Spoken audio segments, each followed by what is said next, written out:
Assalamualaikum warahmatullahi wabarakatuh. Perkenalkan, nama saya Rani Fatmawati. Di sini untuk memenuhi tugas kimia lingkungan, saya akan menjelaskan tentang pencemaran lingkungan air tanah, dan air sungai. Di sini saya akan membahas dua studi kasus. Yang pertama itu pencemaran lingkungan tanah dan air tanah, dan yang kedua pencemaran lingkungan air sungai. Nah, ini yang pertama, pencemaran tanah dan air tanah, ladang dan kebun daerah, kandang pedati akibat pestisida. Kita ketahui dulu apa yang dimaksud dengan pencemaran tanah. Pencemaran tanah adalah masuknya bahan kimia buatan manusia sehingga mengubah sifat alami tanah. Pencemaran tanah dapat terjadi karena penggunaan pestisida berlebihan. Penggunaan pestisida yang berlebihan akan mengakibatkan pH tanah turun. Tanah menjadi asam hingga kesuburannya menurun. Selain itu, kandungan pestisida yang beracun akan mengendap di tanah dan berbahaya jika terjadi kontaminasi dengan manusia. Di sini ada dampak pencemaran tanahnya.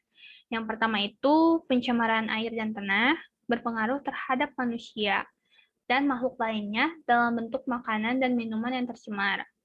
Yang kedua, matinya musuh alami dari hama maupun patogen. Menimbulkan resurgensi, yaitu serangan hama yang jauh lebih berat dari sebelumnya. Yang ketiga, kemungkinan terjadinya serangan hama sekunder, misalnya penyemprotan insektisida sintetis secara rutin untuk mengendalikan ulat gerayak atau hama primer. Lalu yang keempat, timbulnya kekebalan atau resistensi hama maupun patogen terhadap pestisida sintetis. Yang kelima, kesuburan tanah di lahan-lahan yang menggunakan pestisida dari tahun ke tahun menurun.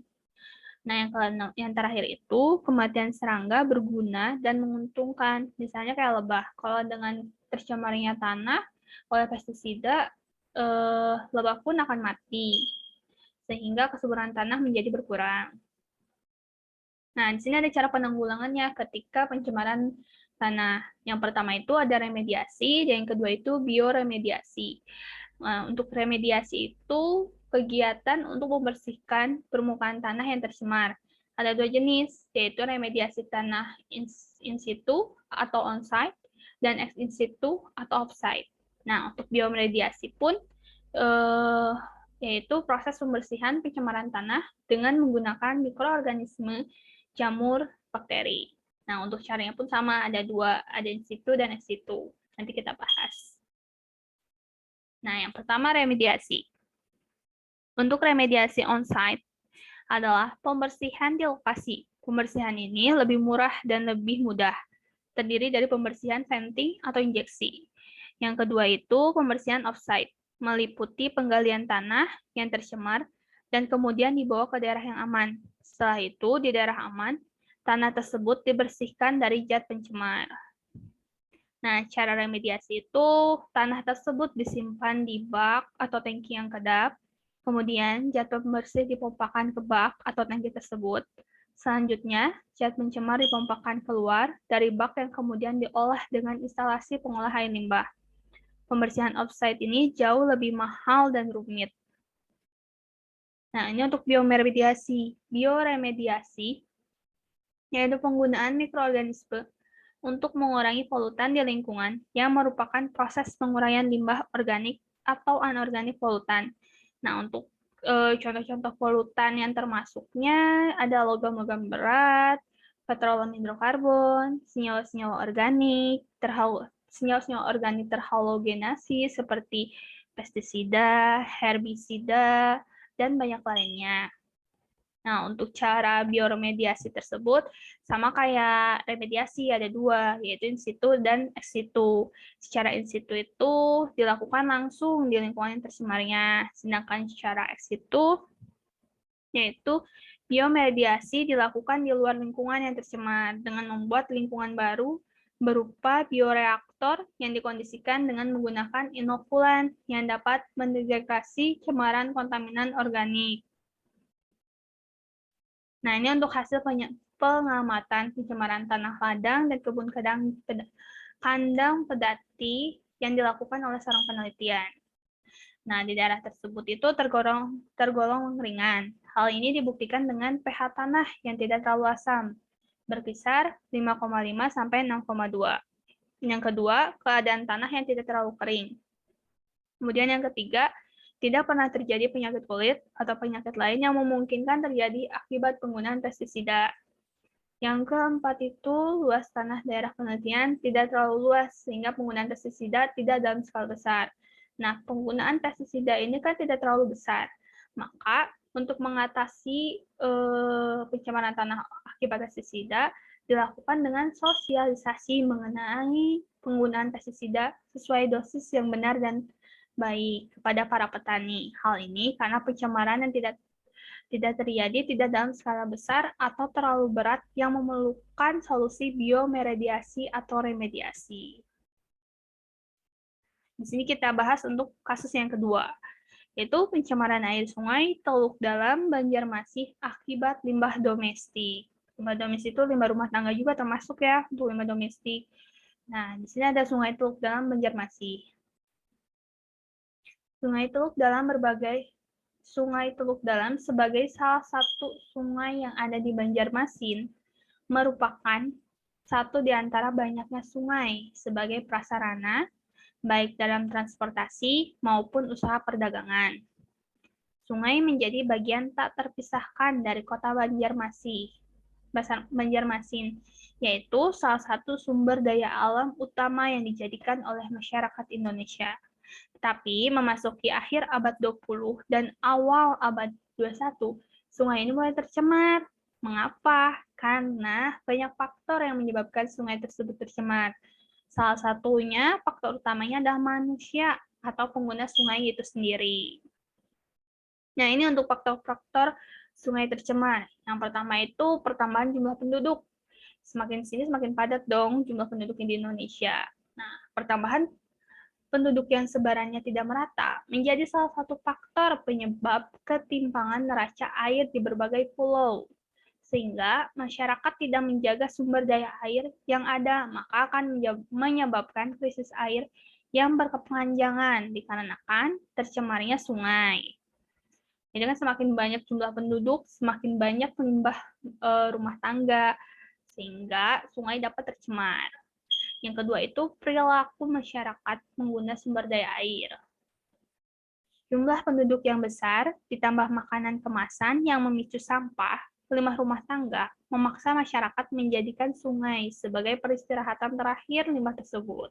Maka perilaku masyarakat kadang kan suka buang sampah ke sungai gitu kan. Sehingga nanti sungainya terhambat untuk alirannya. Itu yang menjadi penyebab sungai menjadi tercemar. Lalu yang ketiga itu ada sungai tidak produktif, di mana kondisi sungai mengalami kerusakan atau sungai yang hilang sehingga mengurangi fungsi dari sungai itu sendiri. Nah, hal ini diakibatkan oleh beberapa faktor, yaitu yang pertama, tersumbatnya sungai akibat rapatnya pertumbuhan pemukiman atau bangunan di sepanjang pinggiran atau bantaran sungai. Nah, yang kedua itu pencemaran oleh limbah domestik dan industri. Yang ketiga, menyempitnya sungai akibat pelebaran jalan, pembangunan badan jembatan yang rendah sehingga menghambat transportasi air. Yang keempat itu ada erosi dan sedimen. Kemudian berkurangnya daerah resapan air, dan yang terakhir normalisasi sungai. Nah, kita lihat nih pengamatan dari seorang peneliti tentang Sungai Teluk Dalam dengan penelitian. Kebersihan dari Sungai Teluk Dalam memiliki kualitas yang sangat memprihatinkan dan memiliki kualitas yang tidak layak untuk diminum. Ada limbah sampah, limbah rumah tangga, dan industri menjadi faktor utama tercemarnya air sungai tersebut. Dan faktor utama limbah terbuang sembarangan ke sungai karena kurangnya kepedulian serta jumlah penduduk yang semakin banyak dan banyaknya bangunan penyeberangan jembatan yang menghentikan lalu lintas air di daerah hulu. Ini salah satu jembatan Sungai Teluk Dalam ya. Nah, ini jembatan Sungai Teluk Dalam. Bangunan jembatan ini berada di daerah sepanjang Sungai Teluk Dalam dengan kondisi bangunan 9 meter. Badan bangunan masuk ke dalam sungai, sehingga mengakibatkan arus pada sungai menjadi terhenti. Begitu juga dengan banyaknya sampah yang berada pada badan bangunan. Karena semakin banyaknya penduduk, maka semakin banyak limbah rumah tangganya. Ini ada juga bangunan jembatan. Bangunan jembatan ini berada di daerah sepanjang Sungai Teluk Dalam dengan dimensi panjang 9 meter dan lebar 2 meter. Dengan kondisi badan bangunan masuk ke dalam sungai sehingga mengakibatkan arus sekitar sungai tidak lancar. Kemudian ada garis sempadan sungai sesuai PP Peraturan Pemerintah Nomor 38 Tahun 2011. Garis sempadan yang dimiliki Sungai Teluk Dalam, apabila dilihat dari gambar 6 ini, memiliki jarak yang tidak sesuai dengan standar, yaitu kurang dari 5 meter. Hal ini menyebabkan pemukiman dan sumber daya air sungai mempunyai kontak langsung, yang menyebabkan sumber daya tersebut menjadi tempat pembuangan limbah rumah tangga, industri, dan sebagainya. Nah, di sini kita bahas untuk solusi pencemaran air sungai. Yang pertama itu hidrologi atau kekuatan air.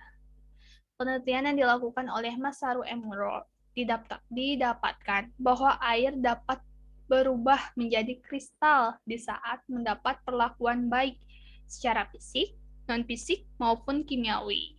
Salah satu contohnya, dengan mengucapkan beberapa kata baik kepada air yang diucapkan akan memberikan bentuk kristal yang indah, sehingga kalimat buruk atau kotor yang diucapkan kepada air tersebut berdampak pada berubahnya kristal menjadi bentuk yang jelek. Ini sama halnya dengan kasus di atas ya, sama kayak pembuangan limbah, sampah, dan perlakuan tidak baik terhadap sungai menyebabkan air menjadi berkualitas buruk. Maka diperlukannya perawatan atau perlakuan yang baik terhadap air agar air tersebut bisa menjadi baik dan berkualitas. Yang kedua itu ada ekologi. Ekologi itu merupakan komponen yang mempunyai pengaruh yang baik. Bagian dalam komponen ini adalah flora dan fauna. Flora dan fauna menjaga agar ekosistem sungai tetap berjalan dengan mestinya, baik yang ada pada sungai maupun pada daerah sempadan sungai.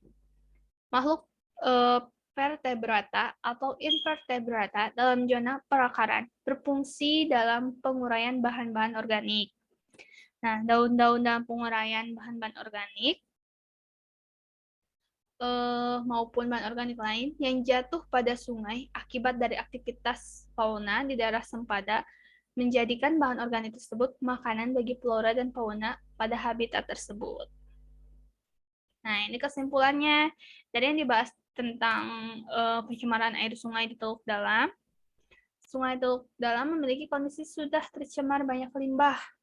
Sungai Teluk Dalam memiliki jarak garis sempadan dengan pemukiman kurang dari 5 meter. Tidak sesuai dengan PP ya.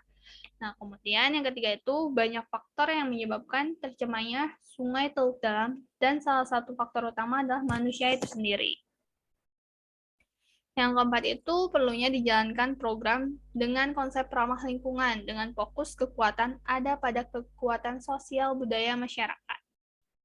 Dan yang terakhir, pergerakan nyata yang dapat dilakukan dalam waktu dekat adalah mengadakan sosialisasi untuk menyadarkan pentingnya menjaga sumber daya air sungai kepada masyarakat. Karena sungai juga sebagai sumber air ya untuk masyarakat yang masih menggunakan air minumnya dari air sungai. Jika air sungainya tercemar, maka akan krisis air juga untuk masyarakat itu sendiri. Mungkin sekian presentasi dari saya. Mohon maaf bila ada kesalahan. Terima kasih. Assalamualaikum warahmatullahi wabarakatuh.